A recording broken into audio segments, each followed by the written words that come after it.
So you need some level of balls to decide to play a football match in the middle of England on a day that there's English Premier League going on. Unless you have some strong belief in your audience and have the ability to fill a stadium and call people to come and watch you instead of going to watch one of the best league in the world.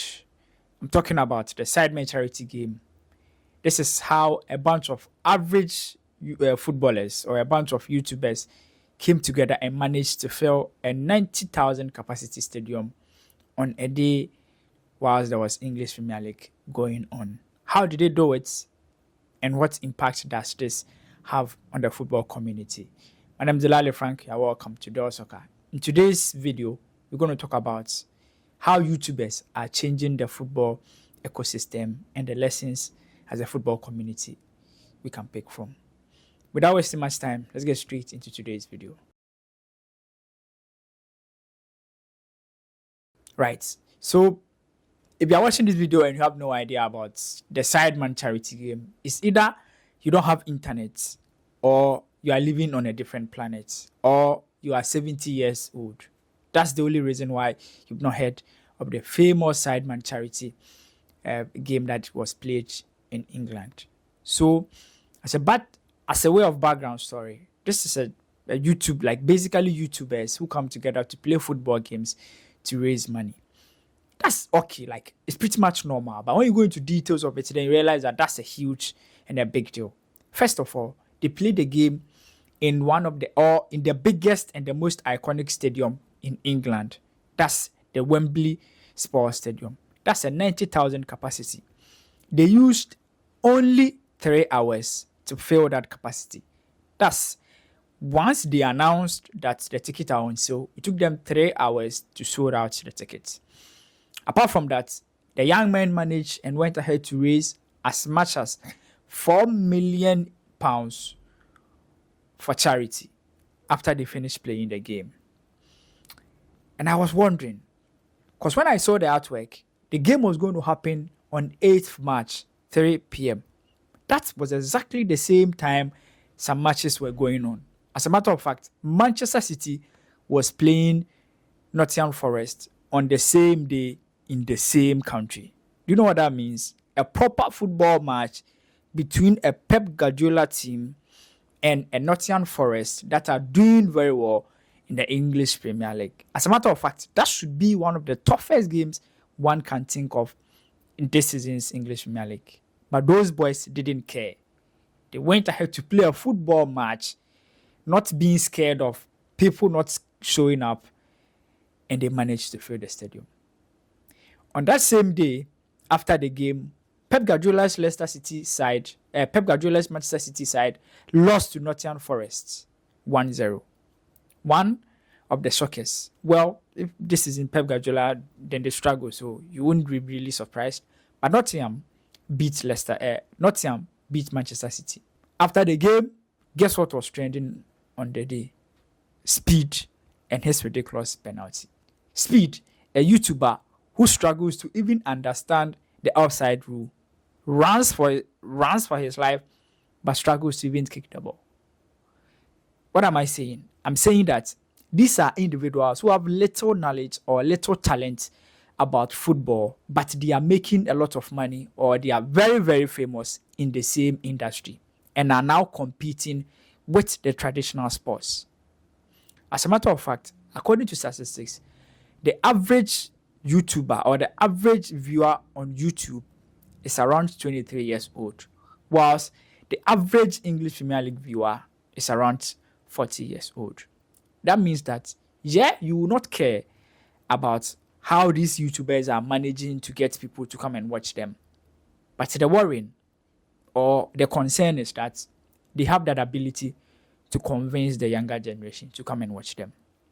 Remember Florentino Perez, the man who tried and failed at organizing the famous Super League, has stated that young people are losing interest in watching football games. And these charity games by these YouTubers are a clear indication of that. Recently, there was another football charity game that was organized in Qatar. And guess what? When I was growing up, or gone are the days when there's a charity football game, it is mostly between former players and active players.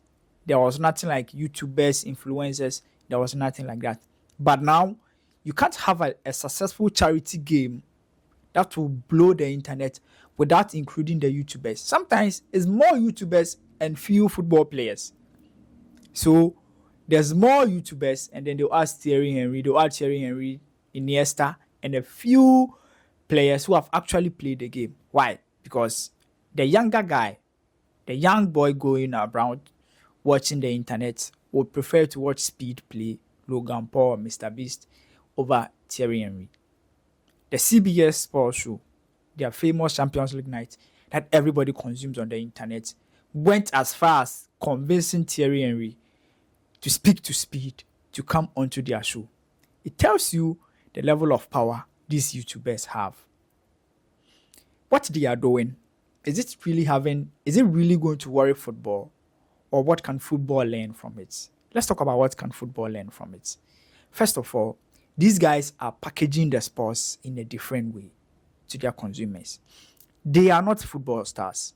They are not people that know how to play football. But they are very famous in the industry. Gone are the days, you need to play and be very good like Maradona, Abedi Pele, Asamoah Gyan and the likes to be famous in the industry. Now, you don't. You just need to be good at creating football-related content and or perhaps screaming on camera to be famous in the same industry that people are sweating and playing 90 minutes on the pitch. I think these young men are doing something incredible, and it's as a result of the media. Sports and the media have always been working hand to hand. Football was going on, radio was introduced. Radio made it easier for people to hear and also allow football to be broadcast to other countries. When live coverage was introduced, TV coverage was introduced, black and white, it gave us an opportunity to watch football matches live wherever we are instead of going to the stadium to go and watch the football game. Football has evolved from there based on the media. The new era is the digital and the internet space. What football needs to do is to adjust and find a way to go with what the internet needs. If not, a time will come, these young men will have the balls to organize a football game on the same night of the Champions League finals or the World Cup finals. Well, the World Cup is the World Cup anyway. But you get what I'm trying to say. What I'm saying is that for them to have the balls and the vim to organize a game in England on the same day that there's English Premier League going on tells you that they know that they are very powerful. Now, they are not just organizing football games, they are going as far as organizing leagues. The Ballers League, the Kings League, and the likes.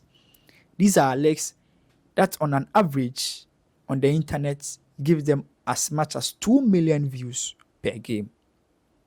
The danger about this is that the sponsors, the big investors in football, are interested in eyeballs. Once they realize that people are watching them games, they will start investing there. Clubs in England and all over the world are now struggling to sell match day tickets. And it's been a very huge worry in what football can become in the future. What can we do as an industry? We need to adjust quickly. We need to find a way to make the game and everything around it very interesting and push very close. UEFA, after hearing the Super League, decided to adjust the Champions League in a new format. Well, is that the only thing we need? I don't think we need to change the football 90 minutes and play 15 or 20. No. There are some basic things about football that needs to be there. However, we need to adjust. Find a way to merge the creator economy and the football economy. Find a way to build the gap and make sure that these guys and their audience come into football games. We can't be very arrogant as an industry and say, yeah, we are football. We have to do things our way. If we do that, we'll lose the younger generation. Recently, I heard the FIFA president say that the next World Cup, which is going to be happening in the US, will feature the halftime show. I've seen a lot of people complain about it, that FIFA is trying to destroy the game and all that. That's we being arrogant and not admitting that football and the younger generation, they are changing. We need to find a way. Whether we are going to have the halftime show for only 15 minutes, just like the match day rest, all that I'm saying is that we need to find a way to adjust ourselves and be closer to the modern trend. I've seen other leagues try to adjust. We've seen the behind the scenes content from leagues. We've also seen some clubs or some leagues trying to get players to wear cameras to give us closer look. We have also seen, I think the La Liga try to do halftime interviews and all that, try to adjust. The truth is, the internet is causing a quick and fast change in how the younger generation consume content, which includes football. We need to change. Let's bring this down to Ghana. The truth is that the English Premier League, the Spanish La Liga, the Champions League, or whatever league that we are wishing and hoping to get closer to, they themselves will tell you that they are struggling to catch up. So it means that as a country, if we want to be like the English Premier League, now the English Premier League themselves will tell you that they are struggling with these YouTubers and these content creators moving around and how they are changing the way football is going. So it means that we also have to adjust. We are struggling to get people to come to our stadium. Why are we not trying the new ways? Why are we not trying the digital, the non-conventional ways? Move away from the traditional way and get these people involved. Ghana has a lot of influencers around. There are so many non-conventional ways we can get people, especially the younger generation, to be interested in our game.